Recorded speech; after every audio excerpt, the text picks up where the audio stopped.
আসসালামু আলাইকুম প্রিয় শিক্ষার্থী বন্ধুরা, সবাই কেমন আছেন? আশা করি সবাই ভালো আছেন। আজ আমি আলোচনা করব বাংলাদেশের সংবিধানের বৈশিষ্ট্য কি কি এই প্রশ্ন নিয়ে। আপনারা ক্লাসটি মনোযোগ দিয়ে করবেন। শুরু করছি। ভূমিকা: যে কোনো রাষ্ট্রেরই একটি নিজস্ব সংবিধান থাকে। সংবিধান বা শাসনতন্ত্র ছাড়া কোনো রাষ্ট্রই পরিচালনা করা যায় না। অন্যান্য সকল দেশের মতো বাংলাদেশেরও সংবিধান আছে। বাংলাদেশের সংবিধান একটি সুপরিবর্তনীয় সংবিধান। বাংলাদেশের সংবিধান একটি লিখিত সংবিধান। সংবিধানের ধারাসমূহ সুস্পষ্ট এবং লিখিত হওয়ায় সহজেই বোধগম্য। সংবিধানের জনগণের অধিকারসমূহ সুস্পষ্টভাবে লিখিত, তাই এটি সহজেই জনগণের নিকট গ্রহণীয়। বাংলাদেশের সংবিধানের বৈশিষ্ট্য: বাংলাদেশ সংবিধানের বৈশিষ্ট্যসমূহ নিচে আলোচনা করা হলো। 1 নম্বর হচ্ছে প্রস্তাবনা। বাংলাদেশ একটি গণপ্রজাতান্ত্রিক রাষ্ট্র। বাংলাদেশ সংবিধানের 1 নং অনুচ্ছেদে বলা হয়েছে, বাংলাদেশ একটি একক, স্বাধীন ও সার্বভৌম প্রজাতন্ত্র, যাহা গণপ্রজাতন্ত্রী বাংলাদেশ নামে পরিচিত হইবে। 2 নম্বর হচ্ছে রাষ্ট্রীয় মূলনীতি। বাংলাদেশের সংবিধান 4টি মূলনীতির উপর প্রতিষ্ঠিত, যা 1972 সালে সংবিধানের একটি পরিবর্তিত রূপ। সংবিধানের 8(1) অনুচ্ছেদে 4টি মূলনীতির কথা উল্লেখ আছে, যথা জাতীয়তাবাদ, সমাজতন্ত্র, গণতন্ত্র ও ধর্মনিরপেক্ষতা। 3 নম্বর হচ্ছে নাগরিকত্ব।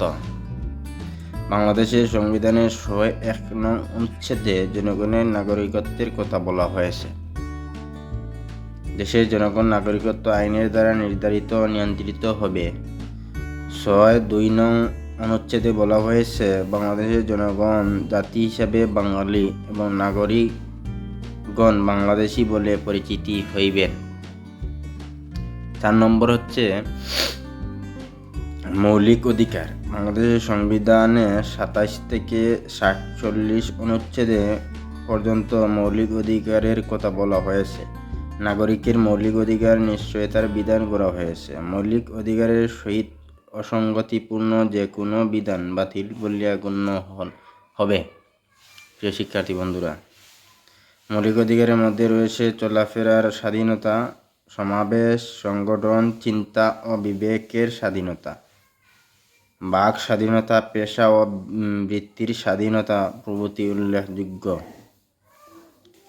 5 নম্বর হচ্ছে দুষ্পরিবর্তনীয় সংবিধান। বাংলাদেশের সংবিধান দুষ্পরিবর্তনীয়, কারণ সংবিধান সংশোধনের ক্ষেত্রে বিশেষ বিধান রাখা হয়েছে। জাতীয় সংসদের সাধারণ আইন প্রণয়ন পদ্ধতির সাহায্যে ইহাকে সংশোধন করিতে পারে না। সংবিধানের 142 নং অনুচ্ছেদে অনুযায়ী কেবল জাতীয় সংসদের মোট সদস্যের 2/3 সদস্যের ভোটেই সংবিধানের কোনো বিধি সংশোধন করা যাবে, অন্যভাবে নয়। 6 নম্বর হচ্ছে জনগণের সার্বভৌমত্ব। বাংলাদেশ সংবিধানের 7(1) অনুচ্ছেদ মোতাবেক প্রজাতন্ত্রের সকল ক্ষমতার মালিক জনগণ এবং জনগণের পক্ষে সেই ক্ষমতার প্রয়োগ কেবল এই সংবিধানের অধীন ও কর্তৃত্বের কার্যকর হবে। প্রিয় শিক্ষার্থী বন্ধুরা, 7 নম্বর হচ্ছে লিখিত সংবিধান। সাধারণত সংবিধান লিখিত, অলিখিত আবার মিশ্র হতে পারে, তবে বাংলাদেশের সংবিধান লিখিত সংবিধান। রাষ্ট্রের সকল প্রকার বিধান এবং জনগণের অধিকার সংবিধানে লিপিবদ্ধ আছে। প্রিয় শিক্ষার্থী বন্ধুরা, উপসংহার পরিশেষে বলা যায় যে উত্তম সংবিধান একটি রাষ্ট্রের আদর্শ স্বরূপ। বাংলাদেশ সংবিধানের বৈশিষ্ট্য থেকে বোঝা যায় যে উত্তম সংবিধানের বা সব ধরনের বৈশিষ্ট্যই এই সংবিধানে বিদ্যমান।